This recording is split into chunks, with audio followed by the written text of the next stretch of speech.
Hi, I'm Dan, this is at Midlife Crisis Motorcyclist, and this is the Triumph Tiger 900 GT Pro and the third instalment in my ongoing journey of discovery into the Triumph Tiger range, and potentially a big step up from the Tiger Sport 660 and 800 you'll have seen me riding on the channel previously.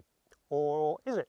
Well, I guess we're going to find out, aren't we? But if you're looking at this and thinking, that's old news, isn't it? Then yes, this is the 2024 model year updated version of the Tiger 900, which is based on the previous Tiger 900, obviously, and it's been out for a while now. So there's nothing particularly new about the bike, but I was interested to get it in because being quite new to all this still, I was looking at the Triumph Tiger range and a little bit bewildered by just the number of bikes that are there called Tiger, all with the same three-cylinder engine seemingly, but actually when you look at them, do things very, very differently while still being called Tigers. Anyway, so I was interested to see how it compared with the Tiger Sport 660 and 800, having come fresh from them. Now they of course are road bikes essentially. They're based on the Trident 660. They've got matched 17-inch front and rear wheels. They are, what are we calling them? Tour rounders, sports tourers, whatever they are, whereas this presents as something a lot more serious and substantial. It's got a 19-inch front wheel, different frame, different engine. It's a much more serious looking bike, to my eyes at least. Now for those 2024 model year updates, the engine was upgraded, so it's the same 888cc T-Plane triple, now with 108 horsepower.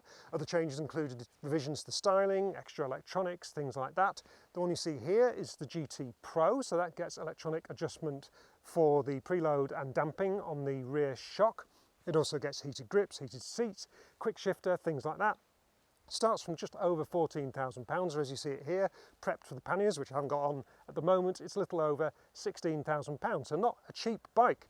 And I've been trying to figure out where it fits into the whole sort of adventure bike world. I assumed it was going to be something a bit like the BMW F900 GS or perhaps the Husqvarna Norden 901, but actually in this configuration with the cast wheels and the slightly shorter travel suspension, it's what, I don't know, an adventure tourer, something like that. There is of course the Rally Pro version, which has the bigger 21-inch front wheel, longer travel suspension, all that kind of thing, and is a kind of proper adventure bike in the conventional style. But yeah, this one is something, I don't know, a bit different. The nearest I could find that really compares is the Suzuki V-Strom 1050, the regular one, not the big Adventure DE version.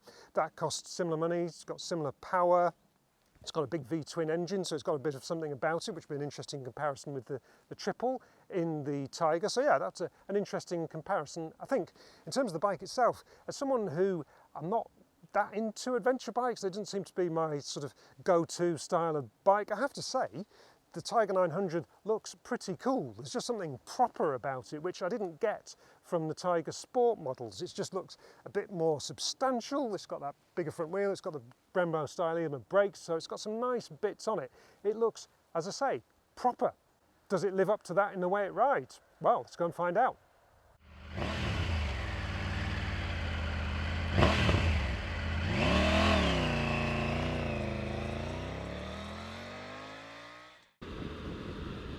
Right, so in the intro there, I was teasing the idea that perhaps, for all its supposed seniority, the Tiger 900 isn't perhaps superior to the Tiger Sport 660 and 800 that I was riding previously. Well, I was only messing about really, because the root of that lies in the fact that the 800, the Tiger Sport 800, is actually more powerful on paper than this bike, but that just goes to show what a meaningless measure of how a bike actually feels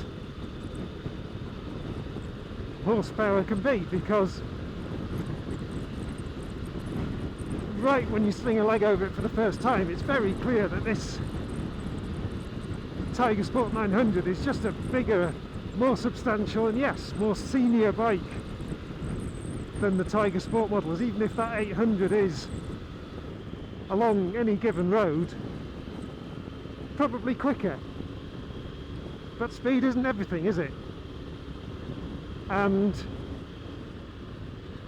straight away the vibes I'm getting from this Tiger 900 are that it's a bike of substance. You know, this is a big, chunky, heavy motorbike with a bit of grandeur about it. It's a proper machine, as I was saying in the intro there, and it's a totally different vibe from the Tiger Sport, even though it shares a name and engine configuration. That is about it. Fun bit of adventuring there with the cobbles down the side of the road there. So yes, I don't think there's really much crossover in terms of the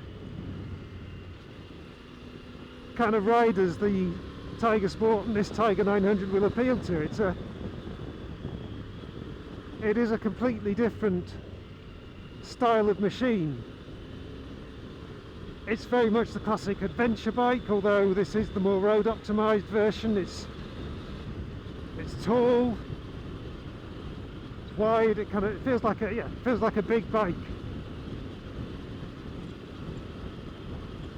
And even along this choppy road here, it's doing a decent job of swallowing up the bumps. There's, I think, 180mm of travel at the front, 170 at the back, with that snazzy electronically adjustable damping and preload, which is a real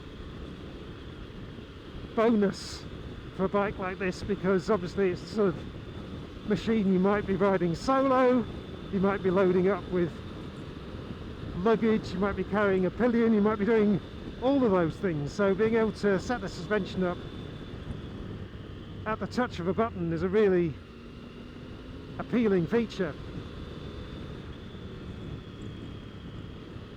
In terms of the engine, I think this is the first time I've ridden one of these T-plane triples, and I don't know how much you can hear over the wind noise, but it's definitely got a different character to it. Where the 660 triples are kind of creamy and smooth and revvy, this motor is a lot more growly, shall we say. It's got a bit more attitude, a sort of offbeat sound to it, which gives it a very different character from the Tiger Sports. I like it. It's got a real, attitude about it. It feels and sounds burly, which suits the stature of the bike. Yeah, listen to that. It's nice, isn't it? And it, although it may be down on some of the kind of crazed revvy top end that you get on the 800, it trades that for low end grunt. So it's got a really torquey power delivery, which again, I think if you're, as a friend of mine did, riding on long European trips fully loaded up with a pillion, it's his wife.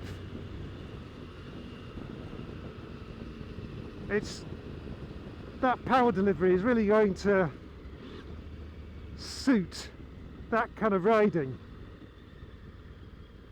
And I can imagine this is a very, very comfortable place to rack up big mileages. I haven't had the time yet to do a really big long day out on it. I've done a fairly boring motorway trip, a couple 100 miles on it, and it was super comfortable for that. And that kind of comes back to the point I was making in the intro, isn't it? This feels less like an adventure bike and more like a touring bike. Sure, you can have the Rally Pro version with its proper off-road suspension and its bigger front wheel and all that kind of thing, but this specific version, the GT Pro Tiger 900, yeah, I'm not calling it adventure bike, I'm calling it, I don't know, adventure tourer. Is adventure tourer a thing? Well, I guess it is now, isn't it? So but certainly it fits with the look of the bike. That sense of this being a chunky, torquey, comfortable machine for racking up big miles. In terms of the rest of the kit, this big TFT screen now, I think I'm about the only person in the world who likes the screen on the Tiger Sports, that part TFT, part LCD screen that Triumph uses. Everyone commenting on the video seems to absolutely hate it, but this may be a controversial opinion, but I think big TFT screens like this actually look cheaper than the screen on the other bikes. I think they'll date quicker. I think we'll look back on these screens in the not too distant future and think that really dates a bike, whereas the other screen is just clean and simple and easy to use, whereas this one is, yeah, it's fairly easy to navigate through all the switchgear here, but in terms of the information it displays, it doesn't seem that snazzy. I think BMW does that kind of thing so much better than, well, pretty much anyone else, I would say. So there's certainly plenty of tech on the bike in terms of cornering, ABS, and lots of rider modes and things like that. And let's just go back to the handling, and when you get to a nice corner like that, yeah, for sure, this Tiger 900 is not what you call a chuckable bike. I think it's over 220 kilos, I think, for this GT Pro version, slightly heavier than the regular GT, so it's not a light bike by any stretch, and it's not as chuckable or on the nose as the Tiger Sports, but then that's not what it's for, and it's still a perfectly pleasant bike for a lovely open road like this. So yeah, it's an interesting step up from the 660 and the 800, and a very, very different flavour of Tiger. And is it as proper as I suggested in the intro?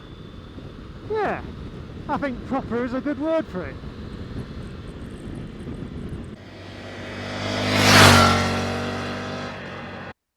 So there we go, a quick flavour of the Tiger 900 GT Pro, and a very interesting comparison with the Tiger Sport 600 and 800, which you might have seen me riding on the channel previously. While they do share a name and many kind of common characteristics, this one does feel very, very different.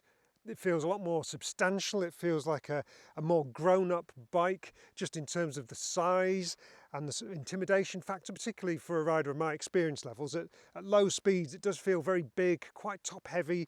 Yeah, intimidating is a word. It's not a bike that you just jump on and ride off into the sunset with a grin on your face, like perhaps the 660 and the 800. This is a much more serious bike, I think, for a serious rider. I do like the combination of that with the fact that the engine feels quite sort of gritty and mechanical. The bike feels and looks substantial. You know, it's got a sort of Ineos Grenadier, Land Rover Defender-ness about it, a sort of mechanical simplicity and honesty, but it's backed up by all the rider tech you could wish for as well. So cornering, ABS and traction, variable rider modes, all configurable, all that kind of thing, connectivity with the screen if you want to pair your phone. I've tried the app with the other bikes and it seems to work pretty well. So it's a nice combination of sort of back to basics, good, honest adventure tourer, whatever we are calling it, with, yeah, that modern tech and a sort of do-it-all bike. You could commute on this, you could do long tours on it.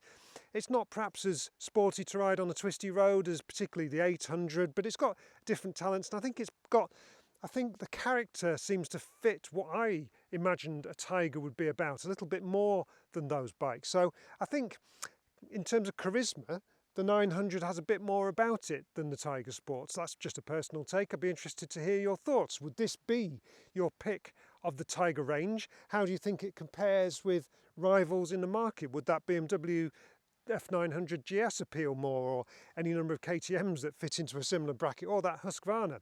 Be really interested to hear your thoughts. Hopefully you liked the video. If you did, please hit like. If you're not a subscriber to the channel already, please sign up. It would mean a lot. And for now, I'll say goodbye, thanks for watching, and ride safe.